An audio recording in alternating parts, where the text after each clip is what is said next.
नाद की श्रृंखला में जुड़ता हुआ एक भाव, जिसका उल्लेख पूर्व में करने का मन था पर कर नहीं सके। श्रीमद् भगवद गीता में एक उल्लेख है।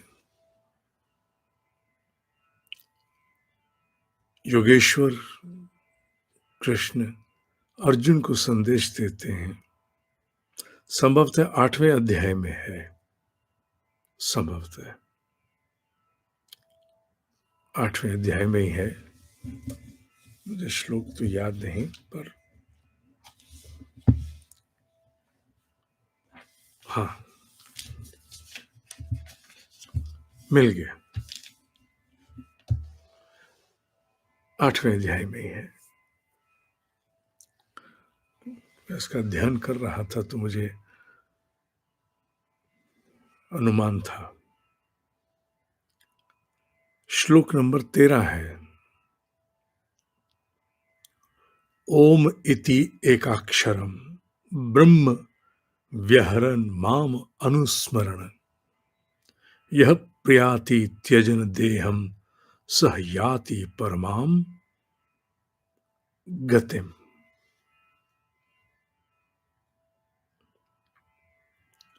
ओम इति, ये ओम एक ऐसा अक्षर रूप ब्रह्म है। मूल भाव पर आते हैं, जिसका स्मरण या उच्चारण अंतिम समय पर करने वाला व्यक्ति जब शरीर त्यागता है तो केशव कहते हैं वो मुझे प्राप्त होता है, ब्रह्म तत्व को प्राप्त होता है। पर अंतिम समय पर कौन स्मरण कर पाएगा इसका, ये प्रश्न है। समाधान नहीं, यह प्रश्न महत्वपूर्ण है। समाधान तो सरल सा है, शरीर त्यागते समय ओम बोलते हुए चला जाए तो योगेश्वर धाम को, अर्थात ब्रह्म के स्वरूप को, अर्थात पुनरपि जननम पुनरपि मरणम से मुक्त हो जाएगा। पर प्रश्न ये नहीं है, प्रश्न ये है कौन कर पाएगा इसे। वही जिसके जीवन में समूची तैयारी पहले से चल रही है। क्या केवल ओम रटने वाला? नहीं, अंतिम समय पर रटा हुआ याद रहे न रहे, मनुष्य की वृत्तियां उसे याद रहती हैं, उसकी आसक्तियां उसे याद रहती हैं, जो उसे जाने से रोकती हैं।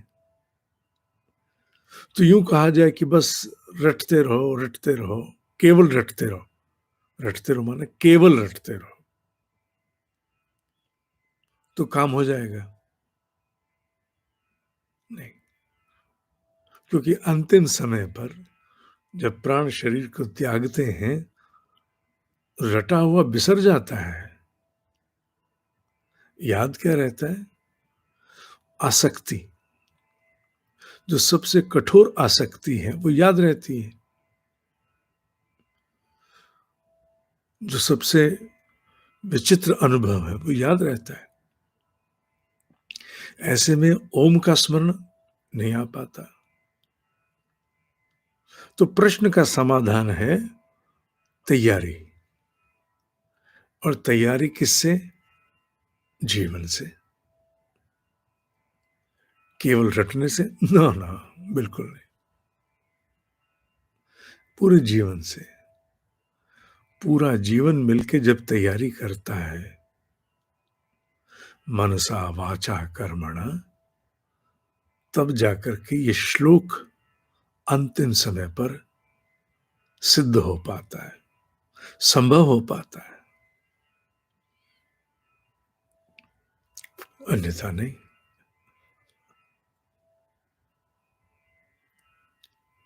ये भाव इस एकाक्षर ब्रह्म के लिए कहा गया, ओम के लिए।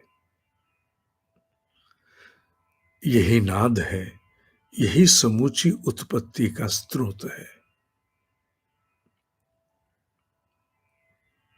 और इसी का विस्तार, इसी की व्याख्या ये समूची सृष्टि है। Like a seed has a tree, likewise, उसी प्रकार जैसे बीज में ही वृक्ष है। छोटी सी निमोली होती है, नीम की, छोटी सी, हरी सी, खाओ तो मीठी लगती है। कितनी विचित्र बात है कि निमोली मीठी, नीम कड़वी, निमोली जरा सी, और नीम का वृक्ष कितना बड़ा है। पर वो पूरे नीम की संरचना को समेटे हुए हैं। उदाहरण है, ओम इस सृष्टि का मूल है, बीज है, समूची सृष्टि का विस्तार है। समूची सृष्टि उसी से उत्पन्न, उसी में विलीन है। माया के समस्त आच्छादन उसी में विलीन है।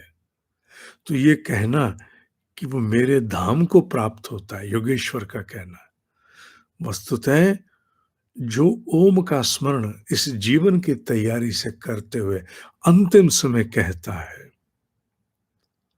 तो वो इस माया के आच्छादन को अंतिम समय लांघ जाता है।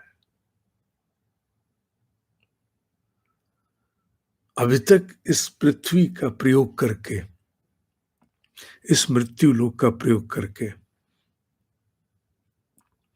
अनगिनत जीवात्माएं लांघ गई, अनगिनत, कोई गिनती ही नहीं कर सकते आप। हरि अनंत, हरि कथा अनंता, पता नहीं कितने कितने कितने, संख्या करोड़ों अरबों में भी हो सकती है, क्योंकि लाखों वर्षों से सब चल रहा है। लाखों वर्षों में बहुत बड़ी मात्रा में लांघ गए, लांघते गए, लांघते जा रहे हैं। कोई ऐसा काल नहीं रहा जब ये लोग लांघ न गए हों।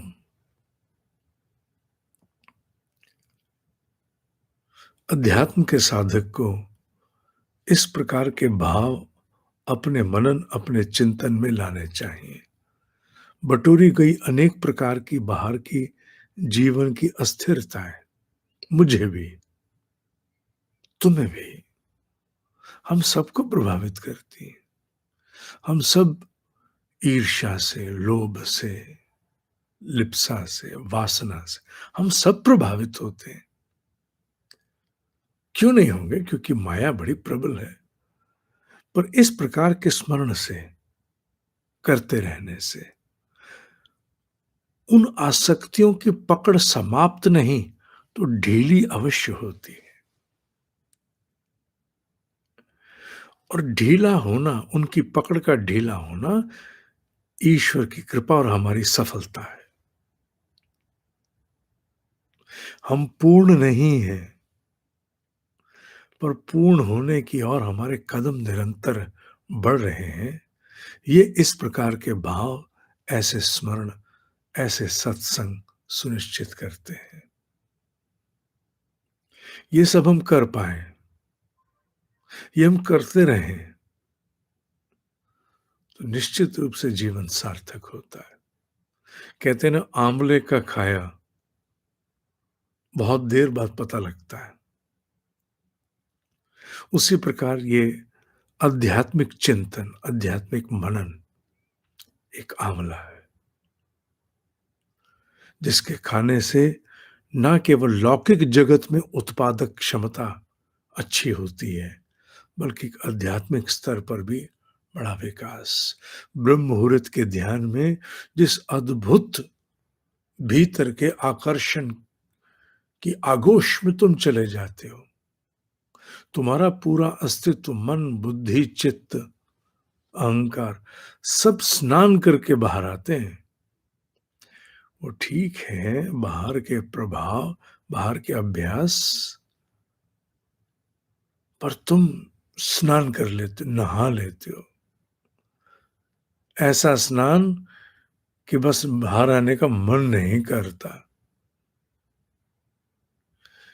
ये कोई छोटा वैज्ञानिक प्रयोग नहीं है बाबू, बहुत बड़ा वैज्ञानिक प्रयोग है। एक समय के बाद इसके लाभ परिलक्षित होते हैं। ये बिताए गए पल जो ब्रह्म मुहूर्त के ध्यान के हैं, ये कितना बड़ा जीवन को योगदान देते हैं। ये कुछ समय बाद खिलता है, खिलता है। ओम ही सत्य है, ओम ही सत्य है, ओम ही सत्य है।